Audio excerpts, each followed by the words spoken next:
pleasure to introduce Dr. Renata Riha, who is a consultant in sleep and respiratory medicine at the Royal Infirmary of Edinburgh and head of the Sleep Research Unit in Edinburgh. She's also an honorary reader at the University of Edinburgh. So Renata has extensive clinical and research interests related to sleep, including but not limited to obstructive sleep apnea, sleep and mental health, and learning disabilities and neurological disorders, as well as long-standing collaborations with the European Sleep Apnea Database Group, the European Narcolepsy Network, and the International REM Behaviour Disorder Study Group. So we're delighted to have her here today to talk about the overlap, perhaps, between sleep difficulties and mental health. Take it away, Renata.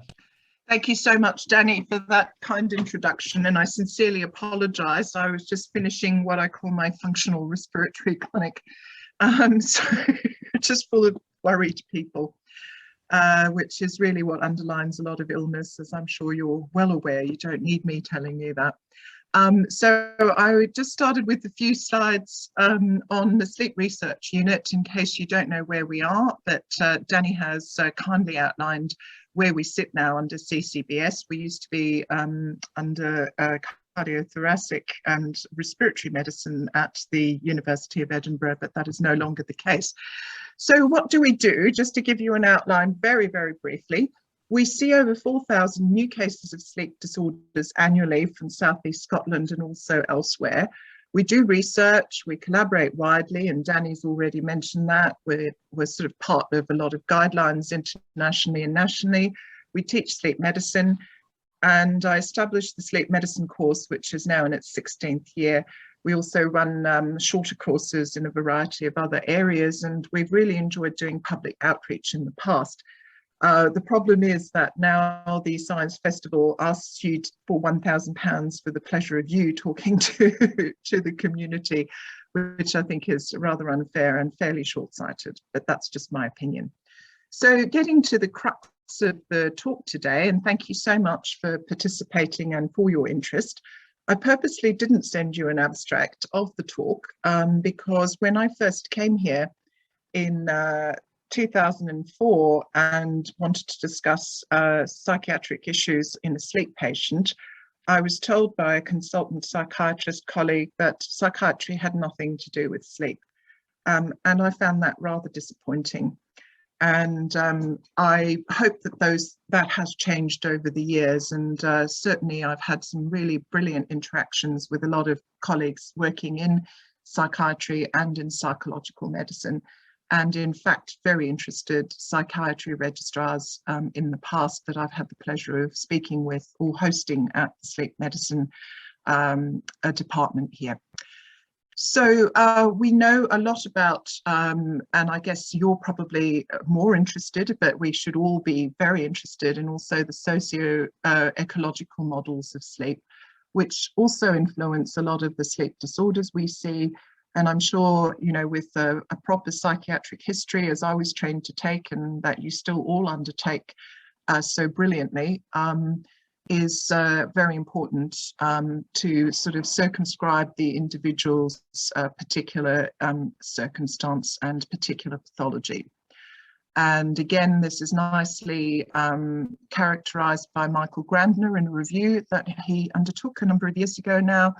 And you can see that insufficient or poor quality sleep can be the result of a large number of factors that we sometimes forget to take into account. And poor quality sleep, sleep disorders can lead to adverse health outcomes, including general health, cardiometabolic issues, particularly mental health, which we see a lot of in our clinics, and affect immunocompetence as well as just general human performance, and that in itself will feed back onto social and societal level. So what about the epidemiology of sleep disorders? You've already seen, simply from our referral numbers alone, to what I would consider a chronically understaffed unit, is that sleep disorders are extremely common, and that at least 30% of the population report a sleep disturbance lasting at least several nights per month. And we know that this can result in impaired daytime functioning, mood disorders, and exacerbation of pre-existing medical conditions. In just over a decade ago now, one of the American sort of big epidemiological studies showed the spread of how people sleep, and you can see it's pretty much a bell curve, and this is in almost over 5,500 adults, and the vast sort of majority, well, not the vast actually, the majority of us only require 7 to 8 hours a night, but there are those who probably need a little bit more, and Albert Einstein was one of those people who needed 9 to 10 hours a night, and then we have, of course, people like Napoleon Bonaparte and Maggie Thatcher, who famously declared they required only 4 hours a night. But I wouldn't take them as outstanding examples of humanity. And perhaps that wasn't very good for them, either of them, in the long term. So people always ask this, and one would be surprised at what misconceptions about sleep there are in the community. Just very simple questions like, how much should I sleep? How much is enough for me? Etc. And a lot of work has also been done in vigilance and sleep deprivation to show that at least 7 to 8 hours for most adults is sufficient to allow them to function normally. But you can see that there are small proportions either end who need a little bit less or a little bit more. And again, how big is the problem? Well, from another large poll, which is a bit older now, you can see that the frequency of daytime sleepiness that interferes with daily activities affects, about 40% of people at some point. And even more worryingly, about 53% of people at that time point had felt drowsy whilst driving a vehicle. And that in itself is also considerably stressful knowledge when you consider that it is illegal to drive while sleepy in this country at any rate. What about the different types of disorders we see? Well, we know that there are certain disorders that tend to gravitate towards particular age groups. We know or have personally had experienced or have children or relatives, friends, where delayed sleep phase can be problematic in adolescence. Narcolepsy is always very fascinating for my students and for many people who read and learn about this disorder of central hypersomnolence, but it is really rather rare. Sleep apnea, hypopnoea syndrome is the commonest medical sleep disorder in our community. We also deal frequently with people who have problems with slow wave sleep disorders such as sleepwalking and sleep terrors. Insomnia is extremely common. I mean, if we open the doors to everyone with insomnia, we would be here all the time, consistently, and never finish. And as I've already mentioned, the other disorders are reasonably common within our community, and I've discussed that. So what are the sort of presenting complaints that we get? And like you, we get a large variety of different disorders presenting complaints. We have the people who come in with an inability to sleep. We have people who come in with complaints of excessive daytime sleepiness. And then we have people who come in with abnormal movements during sleep. And all of these complaints can also intersect. But I think broadly you could categorize them as falling under these, headings. In order to make our lives a little bit less chaotic in the area of sleep, we use the International Classification of Sleep Disorders. When we do research, we will also refer to often the DSM guidelines as well, and this is particularly in the area of insomnia. It's also very useful in sort of the affective disorders that we see in the context of sleep disorders as well. And the most recent update to the ICSD-3, or the International Classification of Sleep Disorders, was in 2014. AASM stands for American Association of Sleep Medicine. And basically, it's there to create a systematic approach to diagnosis, standardized definitions, and comprises of 7 major categories.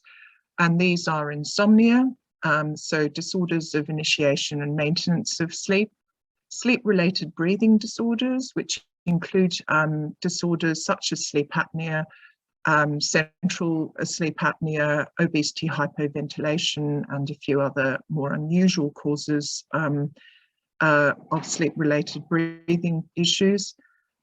Central disorders of hypersomnolence, which include narcolepsy type 1 and 2, as well as idiopathic hypersomnolence, circadian rhythm sleep-wake disorders, parasomnias, both non-REM related and REM related, and sleep-related movement disorders such as restless leg syndrome, rhythmic rocking movement disorder, etc. And then, as most classification systems have, there's always a little rubbish bin at the end for everything we can't give a particular classification to. So these are a couple of slides that I have borrowed from a psychiatrist, a colleague of mine who comes to speak or has come in the past to speak at the Edinburgh Sleep Medicine course. And he finds that the most important aspects to address in terms of psychiatry and sleep disorders are issues of depression, PTSD, which we see quite a lot of, anxiety and panic disorder, which we are also referred regularly, and we do get substance abuse disorders, and these aren't just related to alcohol. We have a lot of people who smoke what are still classified as illegal substances, or who also use a variety of different substances to assist with their disorder prior to diagnosis. For instance, we've had a couple of patients in the past who bought street amphetamines or taken cocaine for undiagnosed narcolepsy, and vice versa. We've had people present with secondary narcolepsy due to a drug overdose, destroying the reticular activating system, etc. So very briefly, chronic insomnia. I'm just going to give you a brief overview because I think there is a belief among those in the psychological sleep medicine, in the psychological medicine group, that likewise insomnia has nothing to do with psychiatric illness. And you probably think I'm sounding like an arrogant fool for saying that, but unfortunately over the years this has been my experience. Luckily not particularly frequently, but certainly in the sense that no steps are made towards the assessment or management of this problem sometimes. So of course it's sometimes very difficult, but it is important, I think, to have a good overall grasp of why the treatment of insomnia is so important, also in the context of mental health issues. So again, chronic insomnia is diagnosed in a number of different ways, and there are a number of different forms of insomnia, which I won't have time to go into today. We could spend hours talking about it, and in itself. Also issues such as paradoxical insomnia, called sleep state misperception. And we know that, and this is sort of defined quite differently. So these people also have a sort of a perceptual, perhaps personality driven problem with their sleep as well, which I think would be of huge interest in the context of sort of psychiatry too. They're very difficult to treat. But the management of insomnia is largely predicated on cognitive behavioural therapy for insomnia, which has been shown over the years and over multiple publications to be probably the most effective way of dealing with insomnia. But of course, we also have other tools to hand, including pharmacological management, which we often turn to, including myself, in the absence of being able to refer people appropriately. And of course, things like sleep hygiene education, environmental changes, and addressing the underlying cause of the insomnia. What's important to remember is that in the acute phase, don't treat insomnia, do nothing, or if you must, just prescribe hypnotics. That's a natural response to, for instance, grief, losing someone, being severely stressed. If you treat that, it can, if there is a lot of interference during that period, it can actually exacerbate the development of chronic insomnia. And the other important lesson with respect to insomnia, which I hope is of interest to you, is that there is a very strong association with the development of depression. And what happens is that if there is residual insomnia after the treatment of depression, it increases the risk of relapse and will precede depression in 30 to 40% of patients. So it is a very important aspect, which should be, I think, a responsibility for all of us together, rather than one particular specialty on its own or just a general practice issue. And you can see that there is a bidirectional relationship between insomnia and depression. And some people even consider insomnia as being a very strong risk factor for the development of a severe depressive disorder in the future. There have been very good reviews on this area, and this is just one more recent review from 2019, which shows that there is a very strong risk factor of depression when insomnia is present. And patients with chronic insomnia have a 2 to 3-fold increased risk of developing depression. And I think I'm really driving the point home here, but I think that's a very important takeaway message from today in terms of the relationship between sleep and mental health. I'll move along now to briefly mention obstructive sleep apnea hypopnoea syndrome, and I'm delighted that's very well recognised, particularly in Scotland, and certainly increasingly in other specialty areas, and certainly also in psychiatry. I think you all know what obstructive sleep apnea is. It's very common. And this is an old cartoon from Professor Sir Neil Douglas from many years ago now, which still stands true. So we've got the problem with the physical, anatomical, physiological problem with upper airway narrowing during the night, which leads to arousals resulting in sleep disruption, and also with sympathetic surges during the night, and that can lead to a huge variety of different consequences. And one of those consequences that I would add in there is not just the sleepiness, but also depression. And there is a lot of work in that area, and many, many publications looking at that. In fact, you know, as with insomnia, which can also coexist and very commonly coexists in our clinics in the area in sleep apnea, you can see that there are very many shared symptoms as well. And we increasingly find that people who have developed significant depression as a result of their chronic excessive daytime sleepiness are often presenting to us already on antidepressants. And although that can lift part of that depression, it's only by treating the excessive daytime sleepiness mechanically, generally with CPAP, but there are other methods of treatment which we could discuss at a later date. Then you know, we find that that then will help with that improvement in well-being. So there are also lots of other psychiatric and psychological issues that we see presenting with sleep disordered breathing. I've already mentioned the insomnia. We also find a lot of trauma and abuse. We know that, for instance, up to 60% of patients enrolled in bariatric services may have a history of childhood abuse.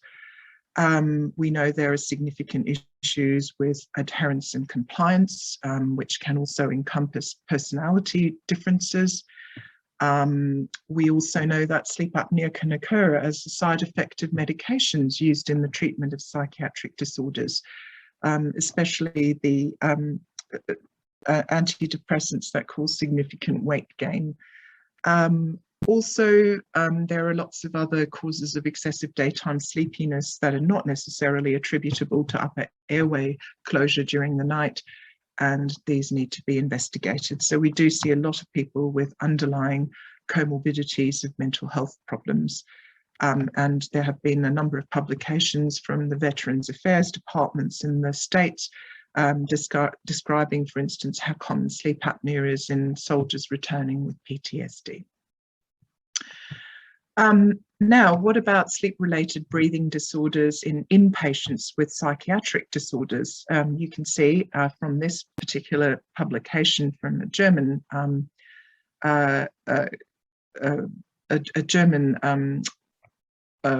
journal in 2018 that it's actually reasonably common, and certainly a proportion of your patients will have significant sleep-related breathing. Now, moving quickly along to central disorders of hypersomnolence. As I've already said, this encompasses largely narcolepsy type 1. I'm not such a fan of the ICSD-3 classification of narcolepsy type 2. I feel that it doesn't necessarily provide a good or comprehensive description of what that implies, but certainly we do see people with excessive sleepiness presenting to our clinics. And there are a large number of other disorders that you can see here. I do occasionally see adolescents with what is thought to be Klein-Levin syndrome, but invariably, in my opinion, is associated with a lot of mental health issues and sort of psychological and personality distress rather than a true Klein-Levin. You know, it's a disorder that really was primarily described, as you would know, in the 1950s and 60s in people of Ashkenazi Jewish origin and boys, with hypersomnia, hyperphagia, and hypersexuality sort of occurring in phases, with completely normal life in between. There have been atypical cases described since then, but even in centres of excellence, such as the centre in Paris run by Isabelle Arnolf, where they are a reference centre for the whole of France, their numbers are quite small. It is an unusual condition. And what I find surprising is that I have psychiatric colleagues here who deal with it, which is interesting. We also have hypersomnias due to other disorders, but most importantly, the thing not to miss, and that's where a good sleep diary comes in handy, that your patient can do for you, is insufficient sleep syndrome.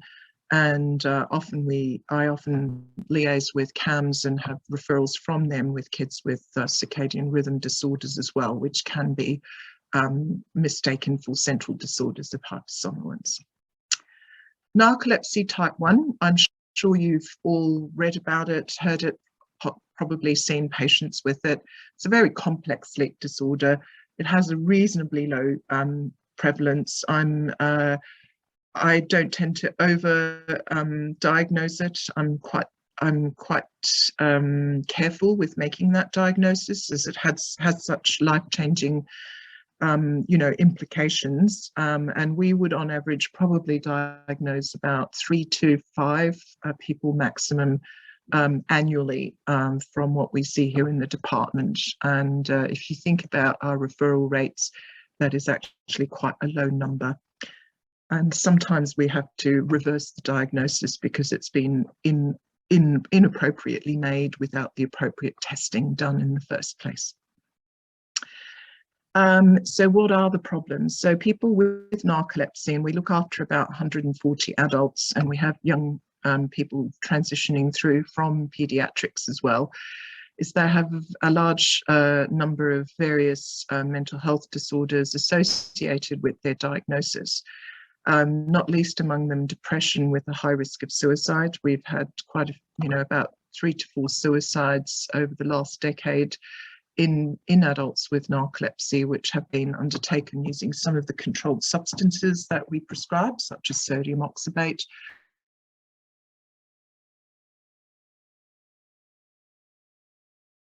Of poorer quality of life and life satisfaction. There are issues with reduced social function. We have had some of our patients become psychotic, secondary to stimulants, but we also do look after, I can name one patient who has a real psychosis, but who does very well on her stimulants. There are significant issues here in Scotland, I think, with addiction and misuse of sodium oxybate, which are not replicated in a large study from France, and doesn't seem to be such a problem in other countries. There is a very high rate of autism and ADD, and I think that is often unrecognized. And certainly in the younger people coming through, there is a much higher rate of autism and ADD. And all of these things, the other thing that we also get faced with consistently are functional disorders of sleepiness, which are nowhere recognized, but are a big interest of mine because we do see quite a few people coming in drug seeking or with functional disorders, simply just not excited about life. All right, circadian sleep disorders. So this is a bit of a cook's tour, but I hope by just briefly going through these different sleep disorder categories, I can sort of show you how diverse they are and how much they do impact on mental health as well. And circadian rhythm sleep-wake disorders often don't get recognized unless, of course, you do ask your patient to undertake a sleep diary, and they're very useful. We send one out to all of our patients prior to their appointment with us, and they're basically described as a persistent or recurrent pattern of sleep disruption due to a mismatch between the person's sleep-wake schedule and their environment and their sort of requirements. So they have to go to school at a certain time, or they have to work 9 to 5, and they're just not able to undertake this because of mismatch within with their sleep timing and their wake timing. Again, this is from a very large cohort of insomnia people who presented with insomnia to a sleep clinic and with other circadian rhythm disorders, from a cohort of over 300 patients presenting with circadian disorders, And they often do present with insomnia. They also can present with excessive daytime sleepiness. And you can see that we can shift our circadian rhythm to be delayed, to be advanced, to be irregular. And we see that quite commonly in people on atypical antipsychotics, and also non-24-hour sleep-wake syndrome, which is very common in the completely blind, but can also occur as an escape rhythm from delayed sleep phase in those who are very depressed and are able and have that time in their life to shift themselves. So delayed sleep phase, as I said, is reasonably common. There is genetic underpinnings to this. So, you know, people who are night owls or morning larks, and self-identify as such, are, that's also genetically predisposed. But as you can see, there are certain periods in our lives, such as during adolescence, with the maturation of the hypothalamus and the pathways involved with the regulation of melatonin, that will predispose us towards a more delayed sleep phase naturally. Clinical features, as you can see, I've mentioned most of this. There is a very strong association with mental health issues. We've reviewed our own patient cohort here, and certainly all of them have had some kind of mental health problems, depression, anxiety. They can often have learning difficulties. There's a strong association with intellectual disability as well, and with some medications too. And this is just an actogram. So the best way of assessing it is by using a sort of an acti watch, which is basically sort of a triaxial movement sensing device. So when you're asleep, you're less likely to be moving, as you can see here on this slide. And you can see this person consistently goes to bed at 2 in the morning, sometimes later, and consistently gets up just before midday or at midday. And this is someone with an extreme phase delay.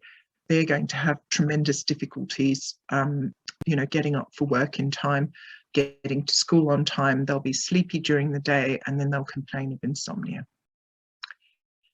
There is such a thing, and I see this extremely frequently, called motivated delayed sleep-wake phase disorder, and that's was introduced in the ICSD-3 finally. These are people who I would describe as very passive. I often see them in late adolescence, in their mid-20s, often having a very bizarre dyad with a caring partner, parent, or a parent. They're really not interested in changing. They are often very resistant. We often have an entire family coming in for the consultation. Very difficult. And I always jokingly say, the minute they fall in love or move out of home, they come good, and everyone laughs, but it's actually true. So there are a lot of issues related to that that we have to deal with at times. And interestingly, the people with the motivated delayed sleep-wake phase disorders are very resistant to sort of psychological therapies as well. The other issues that we see in relation to circadian rhythm disorders, I've probably already mentioned. It's important to note, and I'm sure many of you look after patients with Smith-Magenis syndrome, that there's an actual genetic problem here with the melatonin receptor, and it has to, we use the beta blockers like albuterol to assist with reversing the day-night mismatch in people with this disability, and that often doesn't get recognized. But interestingly, most of these people with SMS that I've seen have actually come from psychiatric care, which has been excellent, and it has been recognized. There are also issues with sleep related to trauma and abuse issues. We have, with relation to sort of circadian rhythm shifts, but also things like rhythmic rocking disorder movement. So I won't go through this in detail, but there are a lot of psychiatric concerns and psychological issues that we need to recognize in order to assist in the management of these people with circadian rhythm disorders. Parasomnias, very briefly, you've probably all come across primary parasomnias, which are disorders arising due to a sleep state, such as REM sleep or rapid eye movement sleep, and non-REM or non-rapid eye movement sleep. And these include sleep terrors, sleepwalking, and somniloquy, which is sleep talking. Basically, that usually occurs in sleep in sleep stage 2 and sleep stage 3. And in dreaming sleep, we have nightmares and REM sleep behavior disorder. There are also other disorders associated, but these would be the most common ones that would present to our clinic. Our slow wave sleep parasomnias, so mental health issues that we encounter very frequently, anxiety and depression, which has we have found responds reasonably well to CBT or to treatment using low doses of anxiolytics. Huge numbers of these people present with childhood or adulthood trauma. There's often a key element that we suspect significant dissociative disorders occurring during the night as well. We've also looked after patients who've tried to kill their partners, and there have been medico-legal issues, and there's been a coexistence of both, dissociation as well as a true slow-wave sleep parasomnia. I have a very large collection of over 120 people with sexualized behavior in sleep. This more often than not sort of arises in the context of medico-legal problems. I don't do any legal work myself. I have 2 colleagues who do that, who work in sleep, but it can be extremely traumatizing. Also, we need to be aware of medications that can give rise to this. And if you've never seen Steven Soderbergh's last movie, Side Effects, it's very, very good and absolutely exact medico-legal in terms of insane and non-insane automatisms with regard to a slow wave sleep disorder. And then, of course, we have a lot of concerns with potential depression developing, etc., with the use of long-acting benzodiazepines. Nocturnal panic attacks, I'm sure you come across that all the time in your work. We have captured several of these unfortunate episodes on our video PSG. It can be very helpful to distinguish a nocturnal panic attack from any other sort of parasomnia. We end up looking after people who are just severely depressed, and that can be quite difficult. REM behaviour disorder, I'm sure, again, you've come across people with these disorders. It's now isolated REM behaviour disorder is considered to be a disorder which can result in converting into a tauopathy or an alpha-synucleinopathy, such as Parkinson's disease, Lewy body dementia, etc. We've recently published, it's about to be in print, the association between trauma in civilians resulting in, I guess, dream enactment behaviours very similar to those seen in PTSD in the military. And those of you who do deal with PTSD will recognise dream enactment as a very pertinent part of your history as well. And this can also, REM behaviour dream enactment can also coexist with overlap parasomnias and other forms of trauma. I'm sure you're also aware that some of the SSRIs can precipitate this, and interestingly, hot chocolate does as well. Sleep-related movement disorders, again, you'll come across this in your restless legs in association with a lot of the medication prescribed in psychiatry. And interestingly, I've found in about 16 people we see, it's quite rare, sleep-related rhythmic rocking movement disorder, where patients will just consistently rock. Usually this is a normal occurrence in many young infants, but it generally goes away by at least the 5th year of life. And even then it's considered to be slightly delayed. But 50% of my patient cohort have all been sexually abused, and they have significant problems with bedroom safety as well. Again, ferritin levels, very, very important in restless leg syndrome. So it may not just be due to the mirtazapine or to the other medication you're using, but certainly please always just check that your ferritin is replete. The current guidelines suggest that your ferritin levels should be greater than 100 micrograms per litre, and always check B12, folate, vitamin D. Thyroid disorders are very common, and clearly there are a number of other issues that can cause restless leg syndrome too.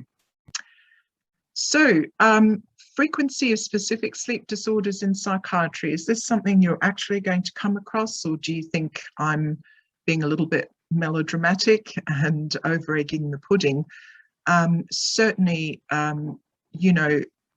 you will see, please just be on the lookout for a lot of other of these disorders that are occurring in the patients that you see with your DSM, classified depressions, schizophrenias, and those of you who work in the area of drug and alcohol rehabilitation.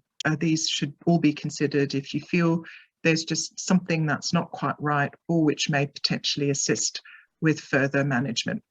I know I'm running out of time. I won't go through the polysomnographic differences in sleep and mental health. Just to briefly say that there are, in depression, we can often predict the development of depression just from an overnight sleep study by the increased amount of REM occurring and a shortening of our REM latency time. So there are lots of psychiatric and sleep issues. I've just put a little sort of slide here with all the sort of things that we see. I have one family where I just think the epigenetics of trauma has just really scarred 3 generations of the same family. I see the father with a dream enactment behaviour issue. He was sexually abused. His daughter has severe restless leg syndrome, insomnia and anxiety, and his grandchildren have severe problems with ADD. So just to show you how immense and overlapping this field is, and that we would all benefit working together. And some of the things that I believe we sometimes miss on my behalf, you know, on the behalf of all doctors treating the patients. And, you know, I recently had someone referred to me with enuresis because he was raped on a holiday to Barcelona. He wasn't having enuresis during the day, he had no problems with bladder control, but he got referred to the sleep service. I'm really lucky to have great colleagues just down the corridor, so I just marched down there and asked one of my wonderful psychiatric colleagues to see whether they could help. You know, that was 2 years of waiting for probably the right treatment. So